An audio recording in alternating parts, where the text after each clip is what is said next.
Nós que trabalhamos com trazer informações para vocês, às vezes a gente, sabe, sente, né, a dor da informação que a gente traz, e quando a gente fala de casos de crimes brutais, como é o caso que atingiu a família do deputado Catani, a gente, sabe, simplesmente fica chocado.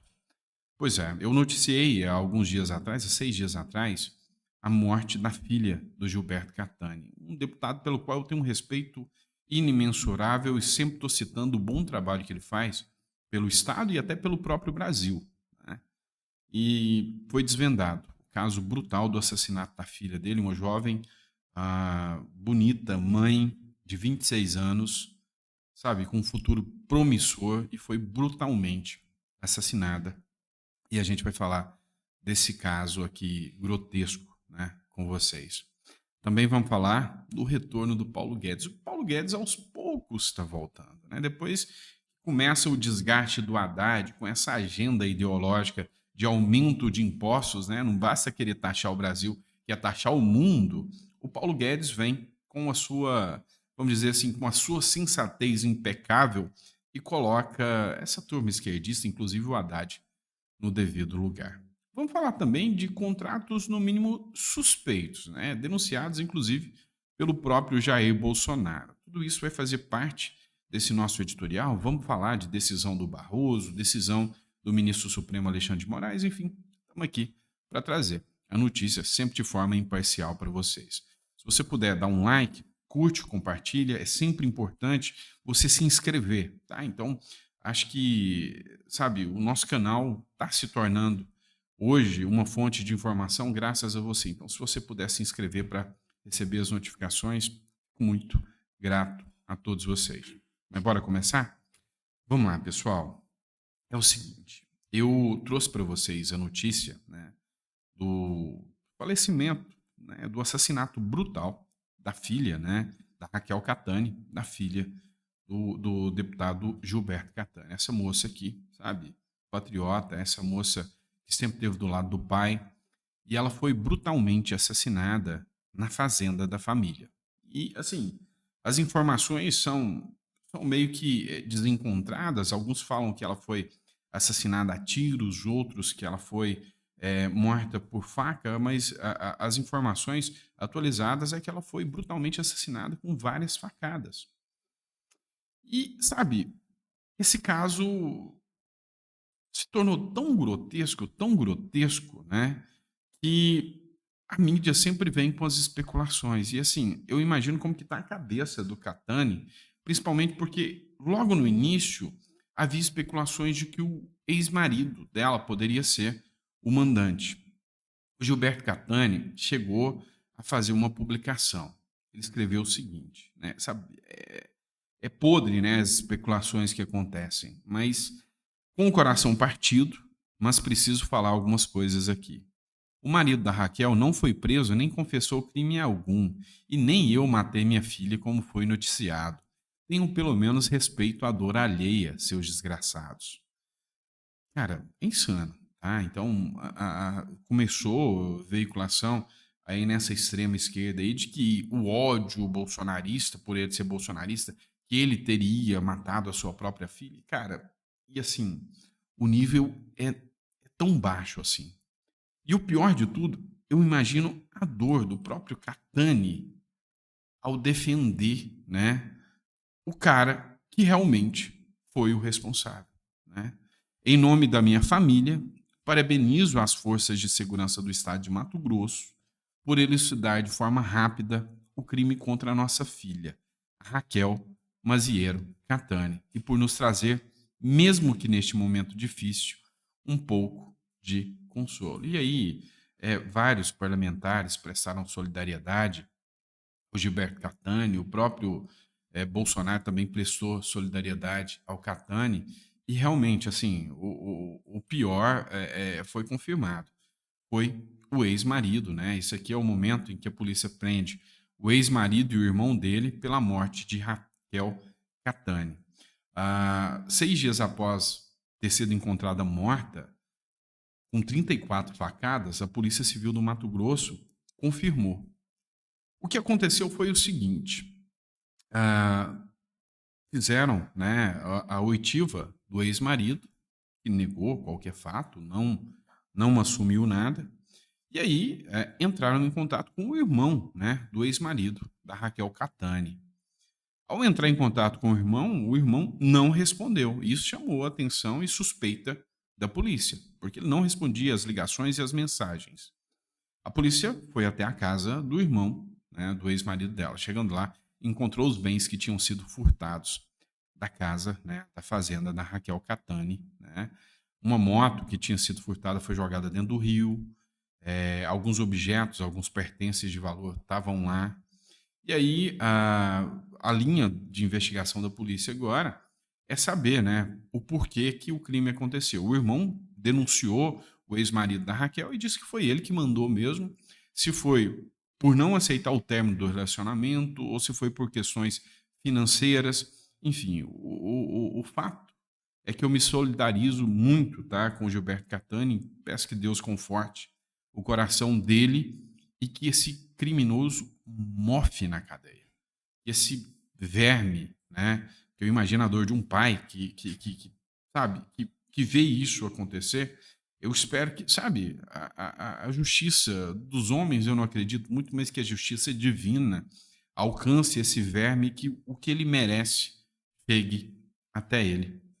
Solidariedade, tá? Ao Gilberto Catani. Isso é gravíssimo. Vamos lá, pessoal. Vamos falar do Paulo Guedes um pouquinho? Vamos, depois de uma coisa tão tensa, né? Fica até difícil continuar com a notícia. Mas é o seguinte: é inevitável fazer as comparações entre o Titio Guedes, né? E eu até brincava que chamava ele de Gargamel, né? Quem é da época dos aposentados aí lembra disso. Mas é inevitável você fazer a comparação entre a atuação do Guedes e a atuação do Haddad. É inevitável. Eu sempre falei para vocês que as políticas do Guedes liberais, essas políticas são inquestionáveis, né? São inquestionáveis. Olha só o que o Paulo Guedes falou, né? E previu o que viria a ser o Brasil com o PT. Olha só, eu vou até colocar a publicação do Tomé Abdu aqui, que escreveu o seguinte, ó: Paulo Guedes previu o que viria a ser o Brasil com o PT. O ministro de Bolsonaro, Guedes, deu uma letra do que aconteceria com o país nas mãos da esquerda. Ele já adiantava que revolucionários russos ensinavam: corrompendo a moeda, você destrói o capitalismo. É o que ocorre na Venezuela, sem comida, sem remédios e com supermercados vazios. Dá uma olhada aí no vídeo do Paulo Guedes. Então você pode desintegrar, e isso é uma dos princípios básicos dos primeiros revolucionários russos, que dizia o seguinte: corrompendo a moeda, você destrói o capitalismo. Então a primeira coisa a ser feita é incentivar a inflação. Porque a gente incentivando a inflação, a gente destrói o sistema. O que é verdade. Você desorganiza tudo. Vá hoje à Venezuela, procure comida, procure remédio. Não tem mais nada, desorganizou tudo. Supermercado vazio, o povo todo fugindo para Roraima, 60 mil invadindo Roraima, tentando. Ou seja, você desorganiza tudo. Então, uma função importante do Banco Central é justamente não permitir essa desorganização. Então, você pode. E, sabe, o Banco Central vem segurando, estruturando, e um verdadeiro herói nacional vem sendo o Campos Neto, que é atacado por aqueles que querem simplesmente destruir o capitalismo no Brasil. E é verdade. E quando a gente cita a Venezuela aqui, a coisa é tão tensa que os efeitos disso no Brasil serão gritantes.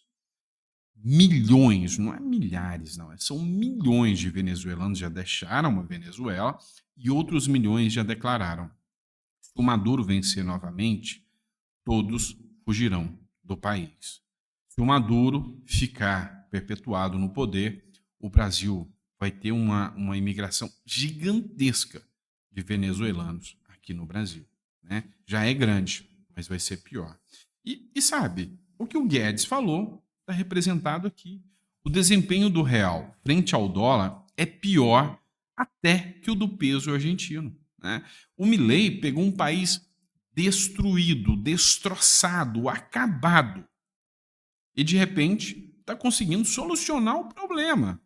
Enquanto que o real brasileiro apresenta o pior desempenho frente ao dólar quando comparado a moedas de 27 países. Até o fechamento do mercado financeiro dessa terça-feira, o real brasileiro havia registrado uma desvalorização acumulada de 13,25%. O ano nem acabou. Nós estamos na metade, tá? Metade do ano. E outra questão que faz que a inflação aconteça é a escassez de produtos disponíveis. Hoje, um papel higiênico em Cuba custa quase o salário mínimo. Por quê? Porque falta. Porque não tem à disposição, não tem a livre concorrência e o mercado capitalista foi destruído. E esse aqui é um exemplo do que está rolando no Brasil. Dá uma olhada nessa matéria do Estadão Investidor. Olha só, os grandes bancos seguem um investidor gringo e tiram o Brasil do foco. O que isso significa? Significa que quem tem grana para investir não quer passar nem perto da Brazuela. Juros mais altos por mais tempo no exterior, interrupção do ciclo de afrouxamento monetário no Brasil e ceticismo com a capacidade do governo federal de alcançar o equilíbrio das contas públicas.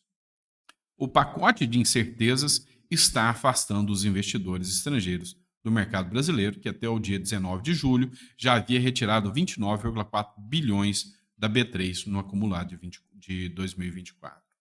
E aí sempre tem aquele imbecil com a camisa do Che Guevara que vai falar: temos que acabar com o capitalismo malvadão. Mas está com o iPhone na mão, está aproveitando do pai que é empregado e está ralando e pagando os impostos, mas na hora que chega para ele procurar emprego, quer não, né? Vai correr atrás de benefício do governo sem fazer nada. Ah, mas se não tiver um imbecil como eu e você para pagar os impostos, quem é que vai bancar esse comunistinha Nutella aí? Hein? É assim que funciona a regra do jogo, meu irmão. Somos nós que bancamos não só as pessoas que dependem do Estado, porque o Estado desincentiva elas a ser produtivo, como bancamos também os casos absurdos. Cuba deve bilhões ao Brasil. E aí, uma situação, no mínimo, suspeita foi divulgada pelo jornal Metrópolis. O filho do Lula acerta um contrato com uma empresa em Cuba. E detalhe, este pequeno contrato é confidencial. Nós não podemos saber do que se trata. O filho caçula do Lula, né, do presidente Luiz Inácio Lula da Silva, que é o Luiz Cláudio, acertou um contrato com uma empresa em Cuba, no mesmo dia em que se reuniu com o pai. Coincidência gigantesca, olha, mas não tem que falar em qualquer possibilidade de suspeita. Por quê? Porque aconteceu em Havana o dia que o pai estava lá, mas teve um monte de canalha aí que especulou, né? Falou que ele tinha ido com o pai no avião da FAB. Mentira, ele foi num avião particular. Foi só coincidência. O Lula e ele estão no mesmo dia, num país que deve bilhões para o Brasil, e assinar um contrato. O caçula já estava no território cubano para tratar dos assuntos particulares, quando o avião presidencial pousou. Ele assinou com a empresa e, na sequência, foi ao encontro do pai, que esteve no país para participar do G7. Coincidência, gente. Detalhe, o dia que o Lula estava em Cuba era o dia que comemorava o Dia da Democracia. Só para constar, tá? Um detalhe chama atenção. A empresa que contratou o filho de Lula estabeleceu uma cláusula de confidencialidade. Ou seja, ninguém, além dos envolvidos, pode saber que há negócios entre as partes. Meu Deus, não tem nada de suspeito. Que canalha que foi o Metrópolis colocar essa matéria aqui. Não é uma canalice gigantesca? Afinal, quem é que pode levantar uma suspeita, né? Até o Bolsonaro, ele veio e comentou aqui, ó, ele fez uma publicação e ele disse, olha, o Ronaldinho dos negócios ataca novamente. Teremos midiáticas investigações das autoridades? É claro que não, ele é o Ronaldinho dos negócios, ele é bom no que ele faz. Cuba deve 2,6 bilhões ao Brasil, o que, em tese, teria facilitado o contrato da empresa cubana com o filho do Lula. Ao contrário do que especulam parlamentares da oposição, Luiz Cláudio não integrou a comitiva oficial que viajou com o Lula no voo da FAB. Imagina um contrato estabelecido com um dos filhos do Bolsonaro, confidencial, no mesmo dia em que o Bolsonaro estivesse em algum lugar. Por exemplo, na Venezuela, porque hoje, segundo a imprensa, o Bolsonaro e o Maduro são best friends, né? Amigos inseparáveis. Imagina o dia que o Bolsonaro fosse visitar o Maduro, seu amigo de infância, né? Chegasse lá e o Eduardo Bolsonaro, comunista de carteirinha, chegasse lá e falasse: olha, o negócio é o seguinte, você me deve, eu vou fazer um contrato com a empresa, eu quero confidencialidade. Você já imaginou o que estaria acontecendo na vida da família Bolsonaro? Mas aqui no caso do Lula, é canalice da oposição ficar levantando suspeitas. Tanto é que tem outros casos também que são questionados, como, por exemplo, o Bruno Musa, para quem não conhece, é um economista, sabe? O cara é muito bom. E aí ele trouxe um esclarecimento sobre o que está acontecendo. Matéria que foi publicada na Folha de São Paulo. Primo, sócio e aliado de Silveira, não é o Daniel Silveira, não, é o Silveira, ministro do Lula, ministro de Minas e Energia. Ganha autorização de agência ligada a ministério para pesquisar diamantes. Cláudio Júnior é filho do maior doador do ministro de Minas e Energia no pleito do Senado de 2022. A pasta nega qualquer conflito de interesse. Você quer entender como é que funciona isso aqui? Eu vou te explicar de forma fácil. O Bruno Musa, assim, quase que desenhou para a gente explicar. Ficou até mais fácil para que eu possa explicar para você. Vamos lá. Vamos resumir essa historinha, esse conto de fadas, né, que a mídia tradicional não te conta. Um primo do ministro abriu uma empresa, né, uma mineradora, certo?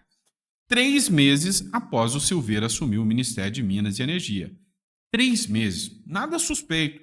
Se eu sou ministro de Minas e Energia, eu já tinha um primo que já estava projetando isso muito antes. É que deu coincidência dele abrir essa mineradora só depois que eu assumi 3 meses, né? Em abril desse ano, essa mineradora recebeu uma autorização, e é dificílimo, né? Para explorar diamantes. É uma coisa muito difícil de conseguir, é a tal da exploração dos diamantes, mas ele, cara, um prodígio, ele conseguiu. O Silveira é sócio do primo em outros empreendimentos, mas o governo meteu um sigilo de 100 anos em todos os dados quando começaram a pipocar denúncias. Então, resumindo, quando começou a levantar suspeitas sobre esse primo do ministro do Lula, tem uma declaração de conflito de interesses. E aí ele declara se tem alguém que é da família ou se ele faz parte de alguma empresa com alguém que possa ter contratos com o governo. O Lula veio e colocou um sigilinho de 100 anos. Daqui 100 anos, a gente vai descobrir efetivamente o que aconteceu. Tá? Então, espera 100 anos e aí a gente vai saber do que se trata, o que foi, tá bom? Mas não para por aí, não. Né? Não para por aí, não. Vamos falar também do caso dos indígenas, né? Porque, assim, quando a gente fala a diferença de contraste, né, entre os criminosos bolsonaristas que fiscalizaram o agente da BIM, os criminosos bolsonaristas que falsificaram um cartão de vacina, né? Eles que são criminosos. E aí, até genocidas, né? A Lues escreveu o seguinte, notícia triste. Cadê os lacradores das musiquinhas? Mas podemos chamar o governo de genocida? Pois é. Dá uma olhada, até a Globo, né? Até a Globo noticiou o que está acontecendo. Olha só. Trago notícias tristes agora para vocês. A mortalidade infantil indígena alcançou o maior número em 5 anos. É o que aponta o relatório Violência contra Povos Indígenas no Brasil, divulgado pelo CIMI, que é o Conselho Indigenista Missionário. No ano passado, 1.040 indígenas de até 4 anos, crianças pequenas, morreram. Isso representa uma alta de 24% em relação ao ano anterior. É muita coisa. Aqui, ó, governo Lula, aqui ainda governo Bolsonaro. Em 5 anos, foram registradas mais de 4.500 mortes. O relatório aponta ainda que as crianças indígenas morreram por doenças evitáveis, como gripe, pneumonia, diarreia, desnutrição. O relatório do CIMI mostra também o aumento de assassinato de indígenas. Entre 2022 e 2023, esse tipo de crime cresceu 15%. Leonardo. Vamos lá, pessoal. Ó, do Leonardo Dias, citando a fonte aqui, que fez essa publicação, e da Globo News. Não sei quem é essa repórter da Globo News, não gosto de assistir a Globo, mas, cara, eu queria parabenizar ela, porque ela foi técnica, ela foi independente. Ela mostrou para a militância, olha, esse aqui é o gráfico do Bolsonaro, esse aqui é o do Lula. No governo Lula cresceu mais. Tá, poderia fazer igual fez na época do Bolsonaro. Bolsonaro genocida, a matança dos índios, poderia. Mas simplesmente ser honesto nas informações já é muito para a Globo News. Concorda comigo? Vamos lá. Vamos falar da Venezuela. É o seguinte, o Tribunal Superior Eleitoral recuou depois da pressão sobre as falas do Maduro. Agora eu te pergunto, virou zoeira, virou meme, se o Alexandre de Moraes ia incluir o Maduro no inquérito das fake news? Porque ele fez uma coisa gravíssima. Ele questionou o sistema eleitoral brasileiro na cara dura e ainda atacou o Lula, mandando o Lula ir tomar um chá de manzanilha, né? Ou seja, um chazinho de camomila. Pois é. Poderia o Alexandre de Moraes incluir o Maduro no inquérito das fake news e pedir até a prisão ou alguma coisa no sentido contra o Maduro? Cara, pode. O Alexandre de Moraes pode tudo. Ele não fez isso com o Elon Musk? Vem cá, o Elon Musk não é cidadão brasileiro não, meu irmão. Nunca nem pisou no Brasil aqui para pedir a cidadania ou nem é residente no Brasil. Foi incluído no inquérito das fake news. Por que com o Maduro não pode? Não é? Então, assim, olha, foi até o Von Serra que falou isso aqui, tirar os observadores, né, do TSE não vai mudar a regra do jogo, não vai transformar a eleição venezuelana numa eleição verdadeira. Todo mundo sabe. Sabe? É escancarado. A canalice que está acontecendo na Venezuela é escancarado. E assim, vocês sabem que eu sou muito sincerão, né? Eu acho que a Carmen Lúcia fez certíssimo. Falou, opa, peraí, tem que tirar aqui. Tá certa. O TSE tem que agir assim mesmo. E o TSE estava sofrendo pressão do Lula, cara. Isso não pode acontecer na democracia. Tirou, né? Então, assim, a gente tem que entender que não dá para a gente passar pano para isso. Então, o TSE, né, fez bem em não comparecer, o governo Lula mandar o Celso Amorim para a Venezuela mostra o quão incompetente, o quão assimilado com esse tipo de regime o Lula é, e depois o próprio TSE que falou que não podia falar isso, hoje é escancarado, porque se tivesse moral, não mandava ninguém para acompanhar, porque já se sabe o que são as eleições venezuelanas. Então, assim, cara, tá de brincadeira, né? Tá de sacanagem você acreditar que, sabe, que pode acontecer um pingo, né, de moral nas eleições venezuelanas, né? Então, assim, é insano, tá bom? Pessoal, eu ia falar, não, vou falar aqui, a última aqui para vocês. Vamos lá. É o seguinte, vamos falar do judiciário brasileiro. Tenso falar sobre isso, ainda mais utilizando uma matéria de um jornal de extrema esquerda. Mas falar o quê, né? São ossos do ofício, então bora para cima. Matéria da Carta Capital. O ministro Barroso, ele aplicou a lei, tá? Ele concedeu a prisão domiciliar para uma gestante e mãe de 2 crianças que foi condenada por tráfico de drogas. O STF ainda vai julgar o mérito, né, do habeas corpus, mas o ministro Barroso, ele concedeu com base no entendimento já consolidado do próprio STF, com base na lei. A lei é clara que, nesse caso aqui, ela poderia, né, ter prisão domiciliar, porque ela tem crianças em casa, E ela poderia, enquanto ela aguarda recursos e tudo mais, ter a sua prisão domiciliar, né? Ela não precisava ficar presa, né? E o caso aqui é que ela é condenada já tem recurso, tá? Por tráfico de drogas. E aí você vai falar, nossa, mas que não sei o quê, olha só o quanto o judiciário é conivente. Cara, tá na lei, tá? Tá na lei que ela tem o direito de responder, tá? É direito dela. Então aqui você não pode falar que o Barroso está sendo conivente. Mas, em compensação, vamos levar em consideração o seguinte: o Barroso, ao dar essa decisão, ele o fez em caráter de habeas corpus, porque ela começou a ser julgada no foro competente. Desde a primeira instância, na justiça, provavelmente justiça estadual, né, que não é tráfico internacional, depois ela veio para o Tribunal de Justiça, depois ela veio para o STJ e chegou no STF. Só que vamos falar da Débora? Lembra não quem que é Débora? Eu te conto. Lembra aquela mulher que escreveu "Perdeu o mané com batom" na estátua do STF? Cara, ela não teve o mesmo direito que a traficante teve. Por quê?